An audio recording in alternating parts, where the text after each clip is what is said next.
Halo, saya Adi Kristiadi. Mari kita belajar sejarah. Kali ini kita akan belajar tentang hasil kebudayaan zaman praksara yang kedua, yaitu dari zaman logam. Kemarin kita sudah belajar tentang hasil kebudayaan dari zaman batu. Kita sekarang akan belajar hasil kebudayaan masyarakat praksara dari zaman logam. Nah, tapi sebelumnya saya kepengen teman-teman tahu bahwa kebudayaan logam yang masuk ke Indonesia itu tidak berasal dari Indonesia, tapi dari suatu daerah yang bernama Dongson. Disebut Dongson karena situs penemuannya disebut Dongson. Letaknya ada di Vietnam, kurang lebih sekitaran Teluk Tonkin, karena kita sebut sebagai Teluk Tonkin seperti itu. Nah, kebudayaan ini dibawa oleh bangsa Dutro Melayu ke Indonesia pada sekitar tahun 500 sebelum Masehi.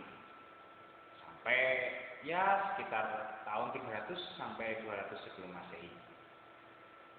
Yang dibawa adalah logam yang terbuat dari perunggu.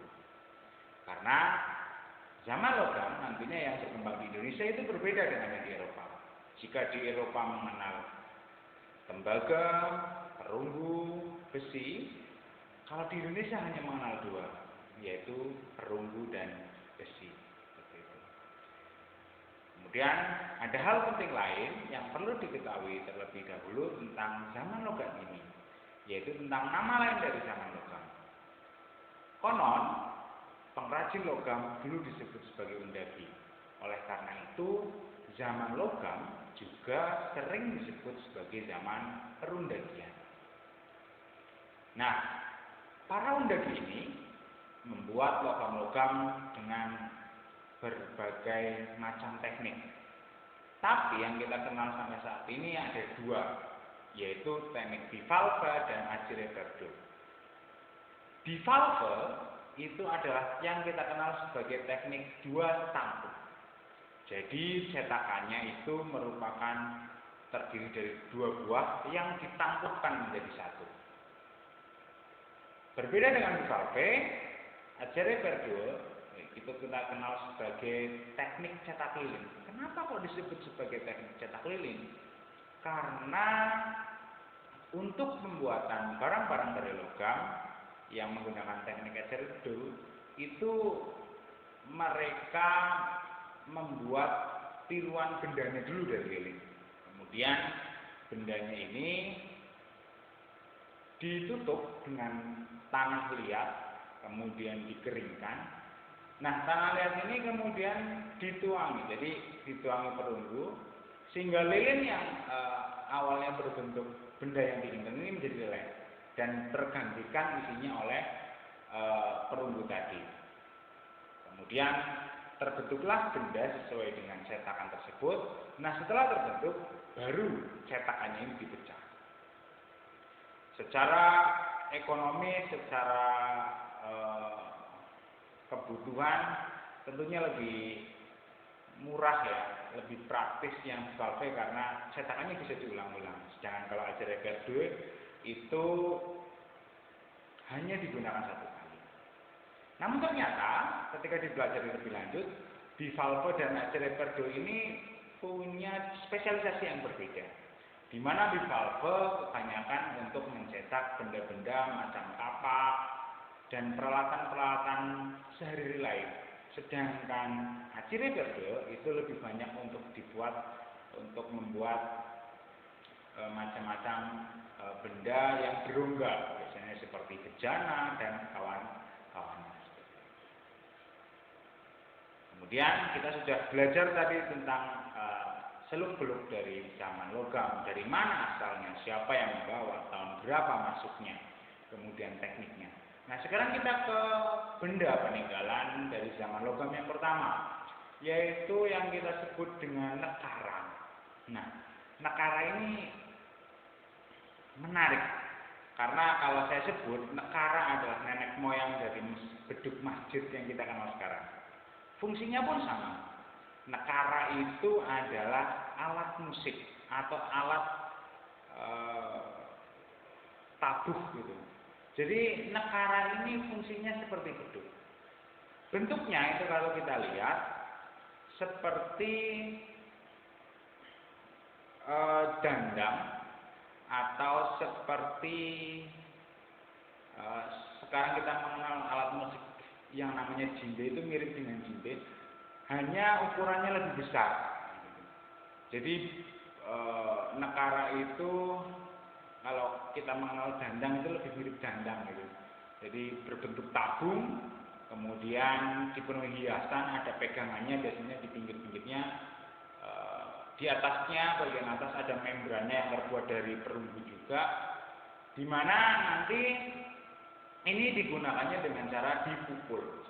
Jadi ketika akan memulai upacara adat, memulai keagamaan, memulai kegiatan sosial, biasanya ini ditabuh gitu, sebagai alat untuk memulai pelaksanaan. Gitu. Nah, yang menarik lagi dari nekara ini adalah bahwa setiap nekara ini punya fungsi yang berbeda-beda. Jadi di bagian atas, di bagian membran dari nekara itu biasanya ada hiasan-hiasan berupa patung-patung kecil berbentuk hewan. Entah itu katak, entah itu mungkin kijang, menjangan, kuda dan kawan-kawannya. Dan juga ada juga yang biasanya itu berbentuk perahu, berbentuk seperti lumbung. Nah ini ternyata ada fungsinya, ada tujuannya. Ketika nekara ini biasanya berbentuk katak, berarti ini adalah nekara yang digunakan untuk memimpin upacara pemanggilan hujan, untuk meminta hujan, untuk menolak kekeringan atau menghalau kekeringan. Sedangkan yang berbentuk perahu biasanya digunakan untuk sebagai upacara kematian, karena dianggap mungkin itu orang mati itu sebuah perjalanan sehingga disimbolkan sebagai perahu, sebagai alat transportasi. Di Indonesia, nekara yang paling besar itu ada di Pejeng. Pejeng itu mana? Di Bali. Sekitaran Puro Panataran Sasih. Diameternya sekitar 1,6 meter. Dan konon ini juga termasuk yang terbesar di dunia. Bahkan kata-katanya yang tepat bukan termasuk, tapi memang terbesar di dunia. Disebut negara Pejeng atau negara bulan Pejeng. Ini yang terbesar, itu ada di Bali. Kemudian banyak juga negara-negara ditemukan di Indonesia, itu di Nusa Tenggara dan di berbagai tempat lainnya seperti di Maluku, di Sulawesi juga ada. Kemudian ada satu bentuk nekara yang ini bisa dikatakan lebih ramping, gitu. Jadi lebih mirip djembe atau alat musik pukul yang biasanya dipakai sama anak-anak reggae. Gitu. Ini fungsinya berbeda lagi kalau moko ini. Di Nusa Tenggara Timur disebut mako ya, bukan moko. Ini fungsinya sebagai mas kawin. Karena konon orang yang memiliki moko ini berarti memiliki kasta tinggi atau punya istimewaan seperti itu. Jadi nekara kalau yang besar, yang tambun itu digunakan sebagai keagamaan, sosial, politik dan kawan-kawan. Kalau moko atau mako ini lebih fokus ke arah untuk sebagai mas kawin dan seserahan karena menyimbolkan status sosial. Itu tadi nekara dan moko ya.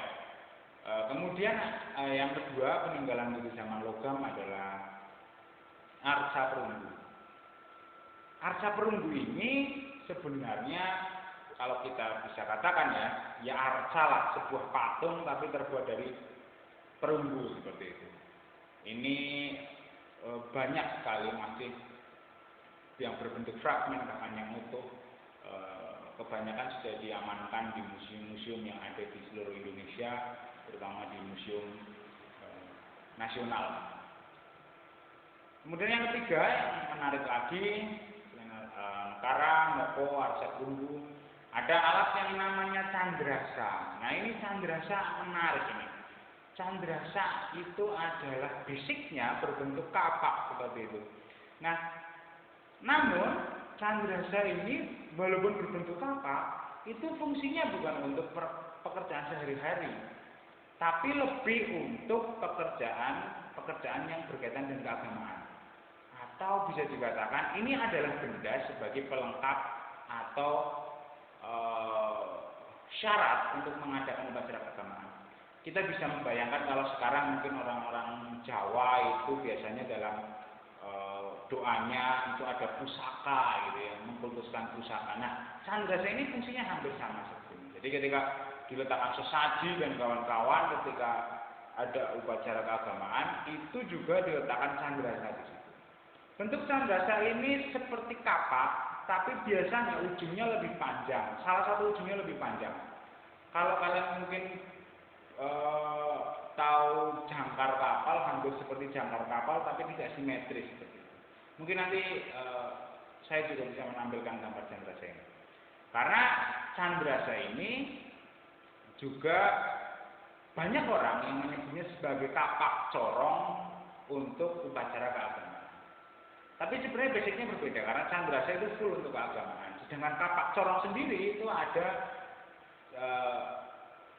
jenisnya sendiri, yaitu memang berupa kapak, memang full kapak, ada bagiannya yang tajam, ada pegangannya, dan ada lubangnya yang untuk memasukkan tangkai kayu. Jadi kenapa disebut corong? Karena kalau dilihat dari bagian untuk yang memasukkan tangkai kayunya itu seperti corong yang terbelah. Bentuknya persis seperti kapak yang kita kenal sekarang, tapi berlubang ya ujungnya. Karena itu untuk memasukkan tangkai. Itu kapak corong. Kemudian ada lagi peninggalan zaman praksara dari zaman logam yang kita sebut sebagai bejana perunggu. Ini bejana tapi terbuat dari perunggu itulah. Kendi tapi terbuat dari perunggu. Kemudian ada lagi perhiasan dari perunggu, ada sangat banyak. Ada cincin, ada gelang, mungkin ada kalung juga dan anting-anting dan kawan-kawan. Jadi itu peninggalan zaman logam. Yang pertama ada negara, yang kedua moko, yang ketiga Candrasa, yang keempat kapak corong, arca perunggu, dan perhiasan perunggu. Untuk lebih lanjutnya silakan kalian boleh membaca referensi lain, dan misalkan ada yang mau dikoreksi silakan boleh komen nanti di bawah ya. Saya terima kasih karena sudah menyimak. Sampai jumpa di lain waktu. Dan jangan sekali-sekali melupakan sejarah. Terima kasih.